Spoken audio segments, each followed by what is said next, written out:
Hey there, TBD listeners. Before we start the show, I want to let you know about a story coming up a little later. It's from one of our partners, SAP. AI comes at you fast. If you don't get reliable and relevant advice, your business might miss out. Whether you're looking to automate tasks or embed AI in your business processes, SAP can help. To learn more, head to sap.com/AI and stick around for expert advice on how to embrace AI with confidence. Ryan Reynolds here for, I guess, my 100th Mint commercial.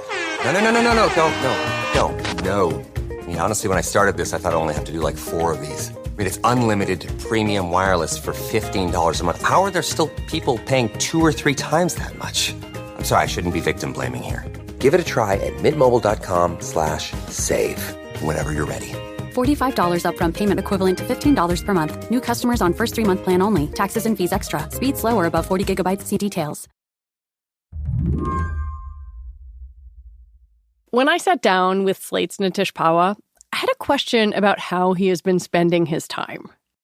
Between J.D. Vance's announcement last week, the Biden news over the past weekend, how much time do you think you have spent thinking about Silicon Valley's reaction, reading about Silicon Valley's reaction, and listening to Silicon Valley's reaction over the past few days? I think probably 23 out of 24 hours of each day. Oh my God. It's truly inescapable in my online and real world orbits these days.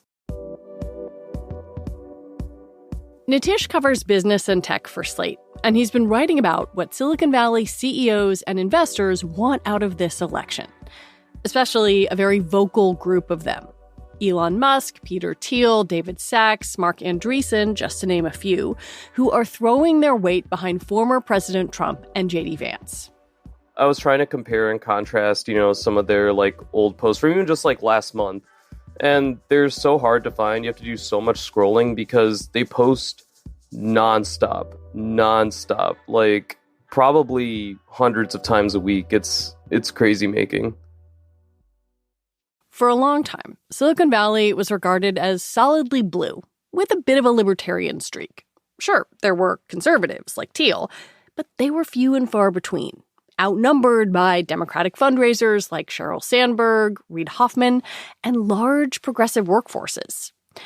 But Nitish argues that the tech backlash and COVID lockdowns began to sour an outspoken handful of tech entrepreneurs on Democratic leadership. Add to that the Biden administration's lawsuits against big tech, and the stage was set for some disgruntled billionaires. All of this combined, I think, really started making these folks' heads turns again. They realized that they just weren't going to have the same sort of friendly, hands-off approach with Democrats that these Silicon Valley types had enjoyed since the days of Clinton and Gore and throughout Obama. So they were looking toward Trump and they're like, hey, we can, at the very least, even if we don't agree with everything this guy does, or even if we have our own reservations, we can probably work with and influence him. We can donate to him. We could probably expect some quid pro quos, and we can get people in his orbit who will have him be more amenable to our concerns.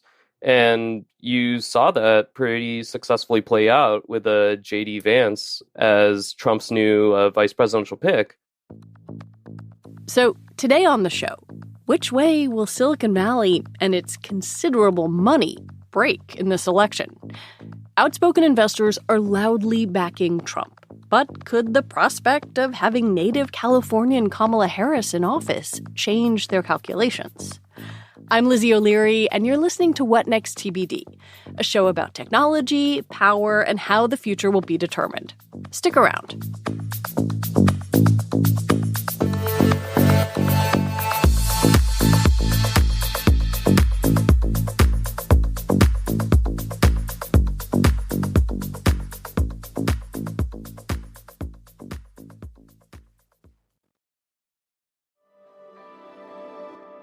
This podcast is brought to you by Progressive Insurance. Whether you're driving, cooking, or doing laundry, Progressive knows the podcasts you listen to go best when they're bundled with another activity.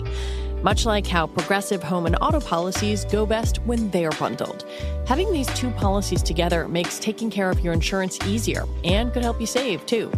Customers who save by switching their home and car insurance to Progressive save nearly $800 on average. That's a whole lot of savings and protection for your favorite podcast listening activities, like going on a road trip, cooking dinner, and even hitting the home gym.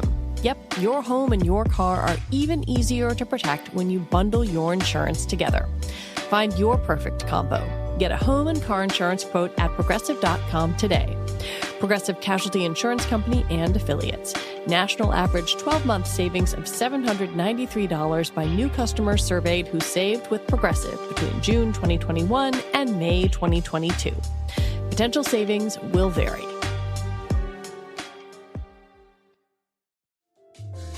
At Public.com, you can earn 5.1% APY with a high-yield cash account. 5.1%, that's an industry-leading rate. Plus, there are no fees, like zero, so you can maximize your interest. Because what's the point of earning a high yield if you have to spend a bunch of it on fees? At Public.com, it's just 5.1% APY, straight up, no strings attached. They don't even have balance requirements, so you can deposit as little or as much as you want. And Public provides up to $5 million FDIC insurance. That's 20 times the standard coverage. So, to recap, that's 5.1% interest with no fees, 5.1% interest with no minimums or maximums, 5.1 interest up to $5 million FDIC insurance. Start earning an industry-leading 5.1% APY on your cash. Public.com. This is a paid advertisement for Public Investing. 5.1% APY as of June 17, 2024, and is subject to change. Full disclosures in the podcast description.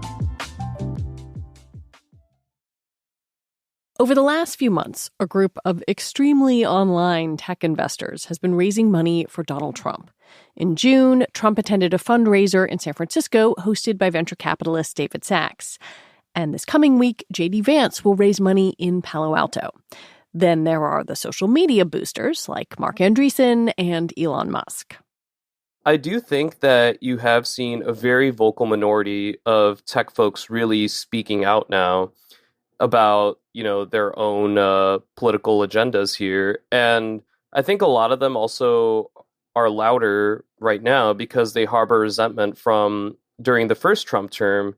If you had like a certain employee saying, casting doubt on diversifying your company or not kowtowing to Trump on things like criminal justice, then you had a lot of backlash from your employees, from your investors, from your shareholders, from just general political figures. And I think they saw this as a liberal power structure that was arrayed against them, and they wanted to fight back hard against it.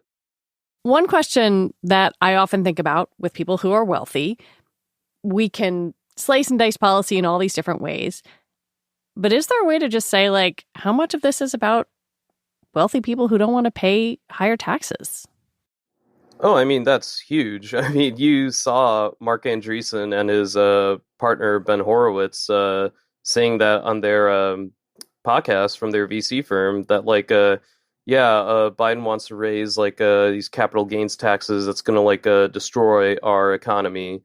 And obviously, ProPublica has done some great investigations into how folks like Elon Musk and Jeff Bezos basically have figured out a way to pay essentially zero taxes to the federal government. And I mean, Biden has been very clear on the fact that he wants to close these loopholes and he wants rich people to pay their fair share. So it's not like Biden is coming at this from a socialist perspective or anything. He always frames it as capitalistic fairness. He's not a Bernie type that these guys definitely abhor.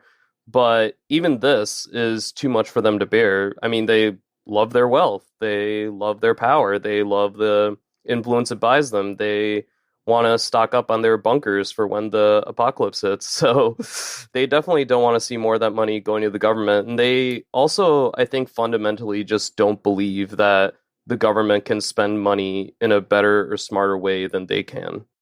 Let's talk about J.D. Vance and his relationship with Peter Thiel. They worked together.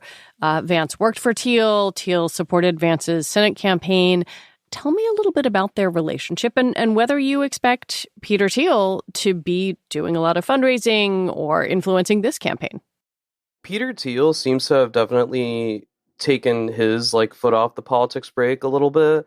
I mean, he came really roaring on the Trump Republican scene in 2016 with his own RNC address. I'm Peter Thiel. I build companies and I support people who are building new things, from social networks to rocket ships. I'm not a politician, but neither is Donald Trump. He is a builder, and it's time to rebuild America. He was, talking about how he's very proud to be a gay Silicon Valley techie who supports Trump. At that time, still a position pretty much anathema to a lot of others.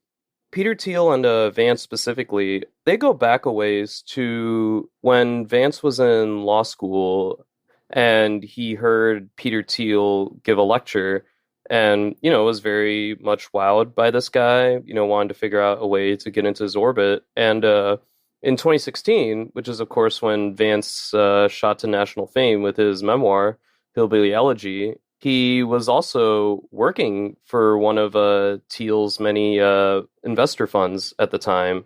And he was working in Silicon Valley while also talking in his book tour about how Silicon Valley was this bubble that does not understand, the heartland where he came from. He said, for that reason, I'm going to go back to Ohio, but I want to take a venture capital tack to support businesses in Ohio. And even though he was leaving California, he still was working for Thiel. He was still very much in touch with Thiel. Thiel helped back some of his projects in Ohio and even brought in folks like Mark Andreessen to further boost him. And Thiel also just kept getting into his ear about politics. I mean, we all know Vance started off as a anti-Trumper, a conservative. Called him an American Hitler. Yeah, exactly. He said look, I understand his appeal, but he's not the answer to the problems in Appalachia, which I think was a pretty correct diagnosis at the time. But there were a couple things. Vance's political arc is very similar to that of so many other tech guys, in that, I mean, you saw a shift in 2020 with COVID, skepticism, and you also saw him get really mad with the liberal establishment that had boosted him, as it were, especially when Hillbilly Elegy was adapted into a movie, a pretty popular one on Netflix, but one that a lot of critics savaged. And I think people also in retrospect were turning on Vance's initial thesis about this culture of decrepitude within Appalachia. So because of that, I think Thiel's much more radical politics were much more easy for him to swallow. And he went into 2021. He'd talked about since back in even 2016 about potentially running for office in Ohio.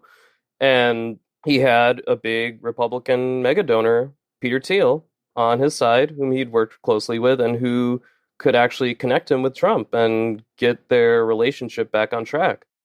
Are there ways you think that Trump and Vance have courted Silicon Valley in return for this kind of attention? Are there policies that they are supporting that are going to benefit some of the men we've been talking about? Oh, absolutely. One thing you could see is with Trump's crypto stance. I mean, he never was very positive about Bitcoin or Ethereum, any of these other cryptocurrencies, even though folks like Peter Thiel were obviously super Bitcoin evangelists. But now you hear him talking on the campaign trail about how much he loves Bitcoin and how much he doesn't want the Gary Genslers of the world to strangle it, which is just music to these tech guys' ears. Vance has very much picked up on that as well. They both are very against now, like, any sort of AI regulations that the industry doesn't prefer. And I mean, it's not like we really have many stringent AI regulations. You know, at the federal level, we just have kind of a list of items to consider from the federal government, but Silicon Valley is even mad about that.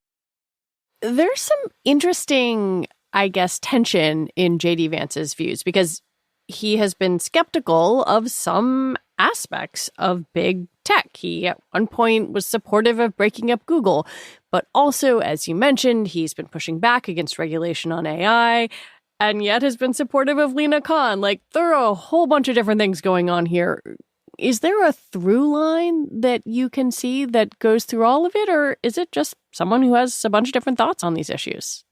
The Lina Khan sticking point was definitely most surprising to me, because even like liberal Silicon Valley types like Reid Hoffman don't care for Lina Khan. Right. Big Democratic donor. Yeah, exactly. You know, she's very much become an enemy of all that stuff because of her, the government's like belated aggression when it comes to the tech industries. I do think if there is one through line that does connect these more sort of, I guess you could say, populist stances of Vance's on, no, that rhyme was not intended. These populist stances when it comes to tech is that in the same podcast I mentioned earlier, where Mark Andreessen, Ben Horowitz were talking about their rage at the government, their like longing for prior tech-friendly Democrats and such, they were really big about espousing their quote-unquote little tech agenda, where they really wanted to make a world where smaller startups can thrive. I think that Vance's takes on his approach toward the tech industry at any rate is pretty consistent with that thesis, allowing smaller startups to thrive. And I think VCs can also point to the fact that he was attempting to get smaller startups going in Ohio as an example of his of him being pretty genuine on this issue. When we come back, Joe Biden's off the Democratic ticket. How much does that change things for Silicon Valley's fundraisers?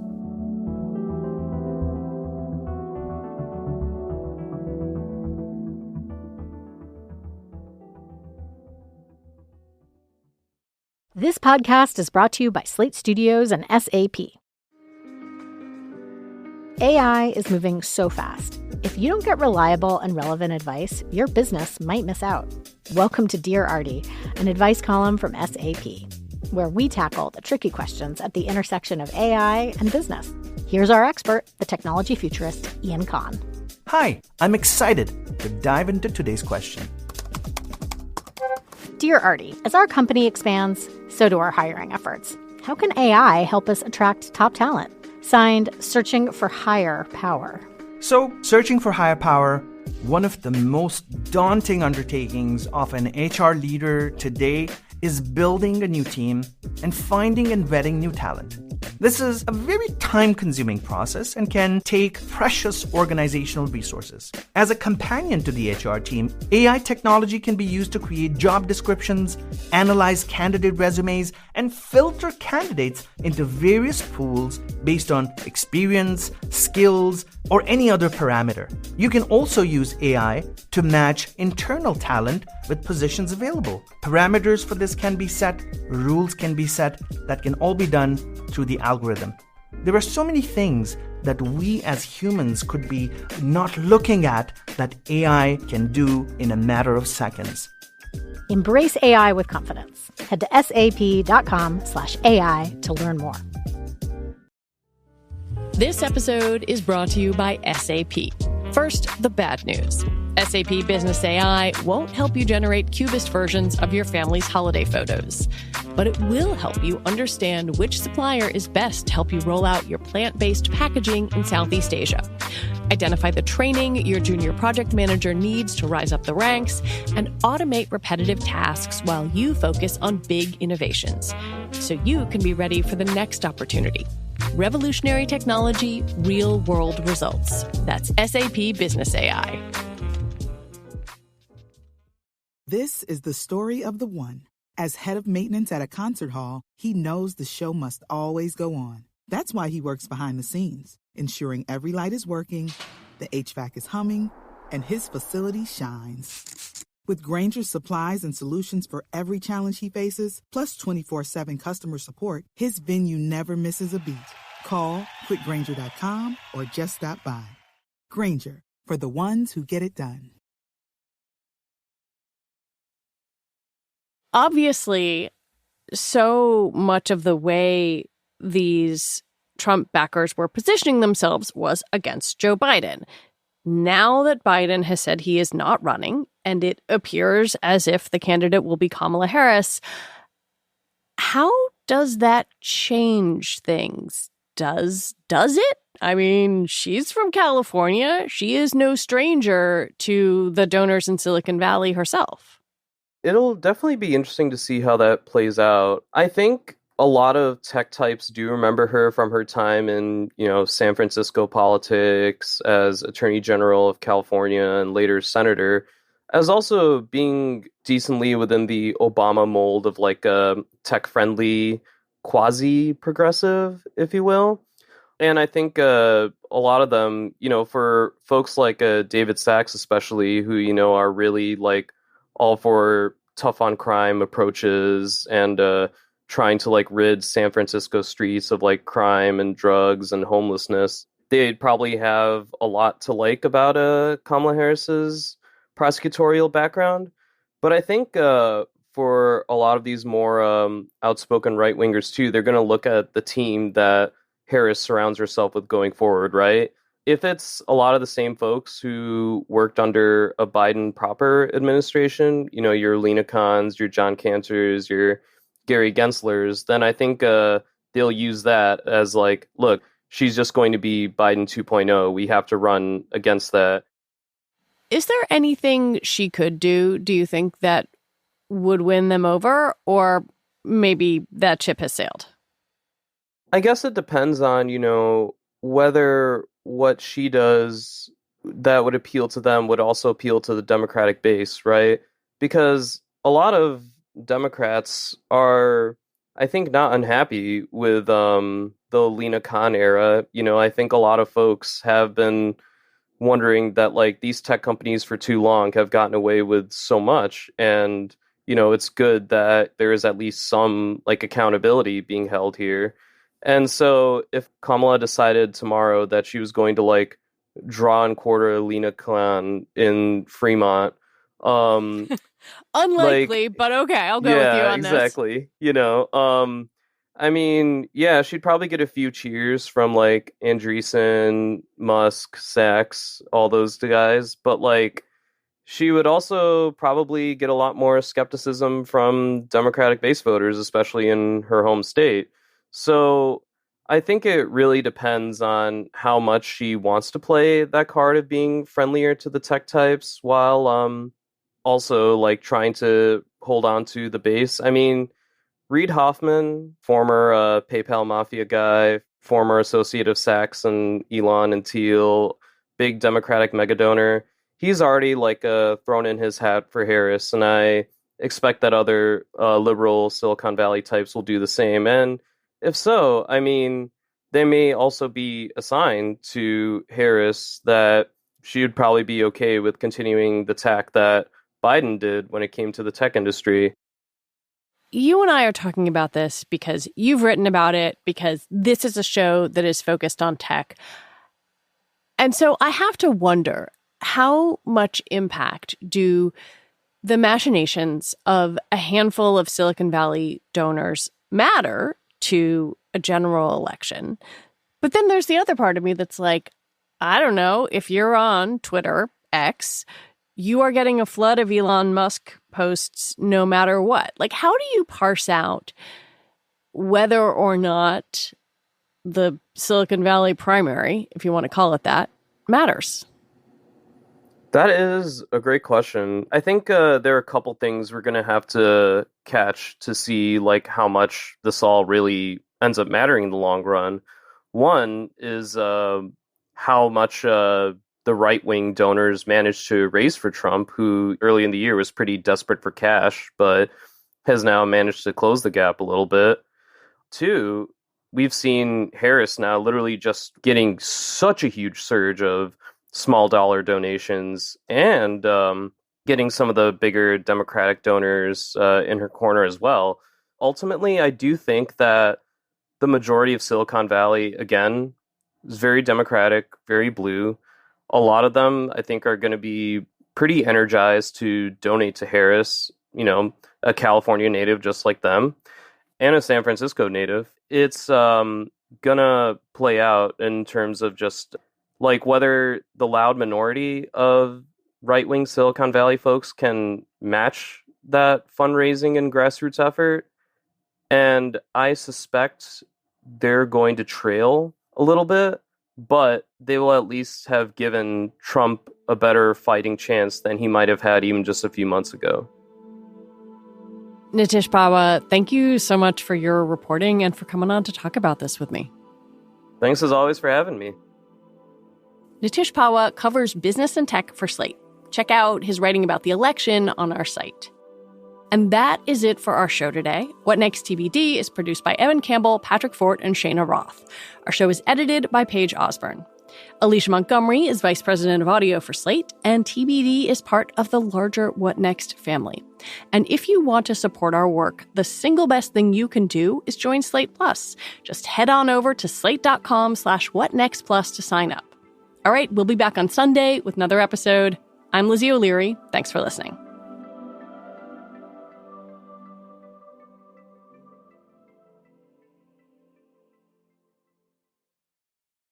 Popeyes has the wings you crave as a meal, a snack, or at your next party for just $5.99 for a 6-piece. Crunchy, spicy bone-in wings or tender, white meat boneless wings are seasoned to perfection in Louisiana herbs and spices, and then tossed in so many different amazing flavors that you can't tell if one is better than the last. Pick your wing, choose your sauce, and savor all the flavor possibilities.